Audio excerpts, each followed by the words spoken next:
Shel Silverstein was born on September 25, 1930, in Key West, Florida. He studied music and established himself as a musician and composer. Silverstein also wrote children's literature. He enlisted in the U.S. Army in 1950 and served in Korea and Japan. He became a cartoonist for Stars and Stripes magazine during the war. After his stint in the Army was up, he began drawing cartoons for magazines such as Look and Sports Illustrated. In 1963, Silverstein met Ursula Nordstrom, a book editor.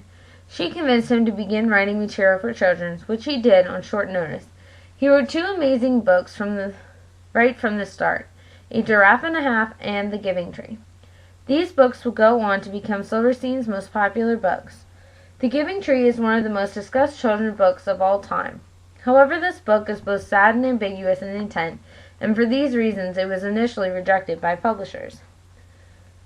Regardless of the message this book gives, The Giving Tree has been translated into more than 30 languages and is continually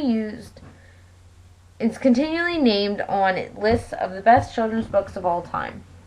As the 1960s came to an end and the 1970s began, Silverstein ramped up his songwriting efforts, composing the songs A Boy Named Sue, which would be popularized by the country singer Johnny Cash, One's on the Way, So Good to So Bad, Sylvia's Mother, and Yes, Mr. Rogers, among many others. His full-length albums, all from the early 1970s.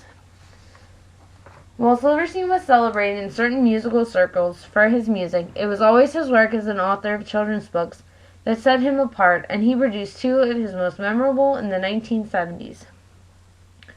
These two books were Where the Sidewalk Ends, his first collection of poetry, and The Missing Piece.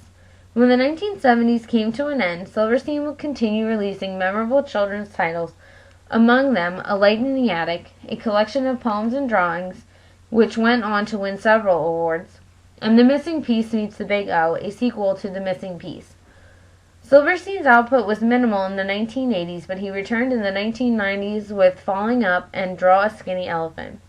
Shel Silverstein passed away on May 10, 1999 from a heart attack in Key West, Florida, but his memory and books will live on.